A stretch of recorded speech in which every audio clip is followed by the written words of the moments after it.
वो साल था 1911। भारत की आजादी का संघर्ष जारी था। उसी साल अंग्रेजों ने अपनी उदारता का परिचय दिया था जब ब्रिटेन के बादशाह जॉर्ज पंचम अपनी पत्नी के साथ भारत के दौरे पर आए थे। उनका यह दौरा भारत के लिए खास था क्योंकि उस दौरे में उन्होंने भारत के सबसे बड़े राज्य बंगाल के विभाजन पर रोक लगा दी थी और साथ ही उड़ीसा को एक अलग राज्य का दर्जा भी दिला दिया था। खैर, ये घटनाएं अभी आपको एक बहुत साधारण लगेंगी, लेकिन उस समय ये भारत की आजादी के लिए बहुत जरूरी थी। लेकिन हम बात बंगाल की नहीं करने वाले, बल्कि बंगाल के एक ऐसे इंसान की करने वाले हैं जिनके ऊपर उसी जॉर्ज पंचम के दौरे के दौरान देश से गद्दारी या कह ले अंग्रेजों की चापलूसी करने का आरोप लगाया गया। जी हाँ दोस्तों, हम बात कर रहे हैं रविंद्रनाथ टैगोर की, जिन्होंने इसी जॉर्ज पंचम के स्वागत में भारत का राष्ट्रगान पढ़ा था।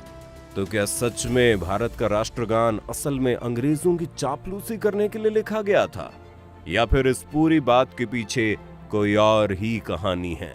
आज के इस वीडियो में हम आपको यही बताने वाले हैं। भारत के राष्ट्रगान की बात करें तो ये ओरिजिनली बांग्ला भाषा में लिखी हुई एक कविता है जिसे टैगोर ने 1911 में लिखा था और 27 सितंबर 1911 को पहली बार उसी कांग्रेस के अधिवेशन में पढ़ा जिसमें जॉर्ज पंचम शामिल थे। उस वक्त उन्होंने जन गण मन को भारत भाग्य विधाता का नाम दिया था। लेकिन यहीं पर एक रोचक बात और हो गई जिसे आपको ध्यान से सुनना चाहिए। उसी अधिवेशन में एक कवि जिनका नाम रामभुज चौधरी था, उन्होंने जॉर्ज को एड्रेस करते हुए उनकी तारीफ में कविता पढ़ी जिसका टाइटल था बादशाह हमारा। चूंकि उस वक्त चौधरी साहब को कोई नहीं जानता था और रविंद्रनाथ टैगोर पूरी दुनिया में पहचाने जाते थे, इसलिए अगले दिन जो अखबार छपे उनमें कुछ ने जानबूझकर टैगोर को बदनाम करने के लिए और कुछ ने उन बदनाम करने वाले अखबारों की नकल करने में ये खबर छाप दी कि टैगोर ने जॉर्ज पंचम की शान में कविता पढ़ी जिसका नाम भारत भाग्य विधाता है, जिसका मतलब है जो भारत के भाग्य का भगवान हो। और इन अखबारों ने रामभुज चौधरी की बात को दबा दिया। यही कारण बना कि पूरे देश में ये बात फैल गई कि टैगोर जो आजीवन अंग्रेजों का विरोध करते रहे, उन्होंने अंग्रेजों की चापलूसी क्यों की, जबकि सच्चाई कुछ और ही थी। क्योंकि उस सेमिनार में, जैसा कि हमने आपको पहले ही बताया था, कि जॉर्ज पंचम की तारीफ असल में किसी और ने की थी, लेकिन उसका सारा क्रेडिट टैगोर को मिला। इस अफवाह पर लोगों को भरोसा इसलिए भी होने लगा था क्योंकि 1913 में ही रविंद्रनाथ टैगोर को नोबेल प्राइज दे दिया गया, जिस अंग्रेजी सत्ता के करीबियों ने एक प्रोपोगेंडा के तहत ये कहकर प्रचारित किया कि टैगोर को नोबेल सिर्फ इसीलिए मिला क्योंकि उन्होंने अंग्रेजों की चापलूसी की थी। लेकिन जब इस मुद्दे को लेकर टैगोर से सवाल किए जाने लगे तो उन्होंने 1912 में साफ साफ ये समझाया कि उनकी कविता, जिसमें लोग भारत भाग्य विधाता का मतलब अंग्रेजों से निकाल रहे हैं, वो पूरी तरह से गलत है। उन्होंने ये भी कहा कि भारत भाग्य विधाता के केवल दो ही मतलब हो सकते हैं, या तो हमारे देश की जनता या फिर सर्वशक्तिमान ऊपर वाला। कोई अंग्रेज या अंग्रेजी शासक कभी भी इस देश का भाग्य विधाता नहीं हो सकता। टैगोर ने इसे खारिज करते हुए साल 1939 में एक लेटर पब्लिक करके अपने ऊपर लगे उन सभी आरोपों को खारिज किया। उन्होंने कहा कि मैं उन लोगों को जवाब देना अपनी बेइज्जती समझूंगा जो मुझे इस मूर्खता के लायक समझते हैं। दोस्तों, ये बात तो हो गई भारत भाग्य विधाता से जुड़ी कंट्रोवर्सी की, लेकिन सोचने वाली बात यह है कि आखिर इतनी कंट्रोवर्सी के बाद भी इसी भारत भाग्य विधाता कविता से हमारा जन गण मन, या कह लें कि भारत का राष्ट्रगान क्यों लिया गया? तो दोस्तों, इसकी कहानी भी काफी रोचक है।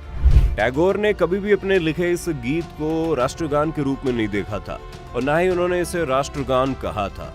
आपको बताएं कि टैगोर का जो गीत है वो असल में 5 स्टैंजास से मिलकर बना हुआ है, जिसका सिर्फ एक स्टैंजा ही हमारा राष्ट्रगान है।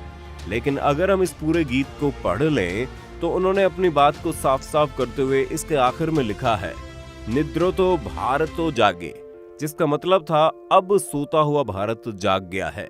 ये लाइन इसलिए भी खास है क्योंकि इस लाइन का इस्तेमाल नेहरू ने अपनी आजादी के भाषण में किया था। लेकिन इस गीत को राष्ट्रगान बनाने का श्रेय असल में सुभाष चंद्र बोस को जाता है। अब आप कहेंगे इस कहानी में सुभाष जी कहां से आ गए? तो दोस्तों ये बात सबको पता है कि सुभाष चंद्र बोस और कांग्रेस में बिल्कुल नहीं पड़ती थी, और ये गीत भी एक तरह से कांग्रेस का एक गीत था, क्योंकि टैगोर कांग्रेस और गांधी के सपोर्ट में थे, जबकि सुभाष को ना तो कभी कांग्रेस सही लगी ना ही गांधी की नीति। इसलिए जब सुभाष ने इस गीत को राष्ट्रगान कहा तो लोग हैरान थे। दरअसल हुआ कुछ यूं था कि सिंगापुर में आजाद हिंद फौज की एक महिला मंत्री, जिन्होंने जन गण मन को पहले सुन रखा था, वो उसे गुनगुना रही थी। तभी बोस ने इस गीत को सुना और उन्हें ये गीत इतना पसंद आ गया कि उन्होंने अपनी आर्मी के लिए इसे एंथम बना दिया। नेताजी को लगने लगा कि जन गण मन ही वो गीत है जो अपने बोलों के साथ भारत की डाइवर्सिटी को एक साथ बांधने का काम करता है। इस गीत के बोल हर भारतवासी को आपस में जोड़ने का काम कर सकते हैं। इसी कारण उन्होंने सबसे पहले बंगला में लिखे इस गीत को थोड़ा सा आसान बनाने के लिए इसका हिंदी ट्रांसलेशन करवाया, जिसके बाद इस गीत को सब सुख चैन नाम से जाना जाने लगा। और उसकी धुन, जिसे टैगोर ने पहले ही बना दी थी, उसी पर 1942 में पहली बार इंडो जर्मन सोसाइटी की स्थापना पर सुभाष चंद्र बोस ने इसे गवाया और उसे आजाद भारत का राष्ट्रगान कहा। लेकिन इसके बाद भी देश करीब 5 सालों तक गुलाम रहा। इन सब विवादों और घटनाओं के बाद जब संविधान में भारत के तमाम प्रतीकों जैसे राष्ट्रीय चिन्ह, राष्ट्रीय ध्वज, राष्ट्रीय गीत को लिखा जाने लगा, तो सबसे पहले सवाल यही था कि आखिर देश का राष्ट्रगान क्या होगा। अब जब राष्ट्रगान के क्राइटेरिया को देखा जाने लगा तो उसमें ये बात शामिल थी कि गान ऐसा होना चाहिए जो पूरे भारत को रिप्रेजेंट करता हो और जिसकी धुन इतनी आसान हो कि जिसे खराब से खराब गाने वाला भी इंसान बड़ी आसानी से गा पाए।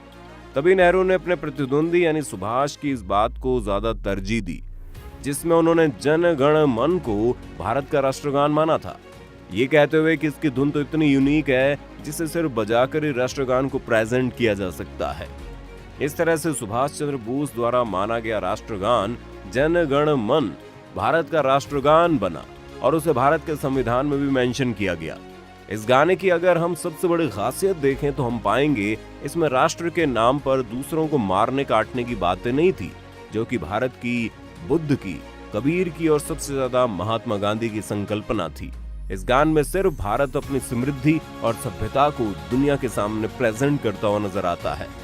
दोस्तों, आपने भी राष्ट्रगान से जुड़ी बहुत सी फेक न्यूज को वायरल होते हुए देखा होगा, लेकिन उसकी सच्चाई पूरी तरह से कुछ और ही है। अगर आपके पास भी राष्ट्रगान से जुड़ी कोई रोचक जानकारी है तो हमारे साथ शेयर कर दीजिए। साथ ही अगर वीडियो पसंद आई तो उसे लाइक और शेयर कर देना, साथ ही चैनल को सब्सक्राइब भी कर लें।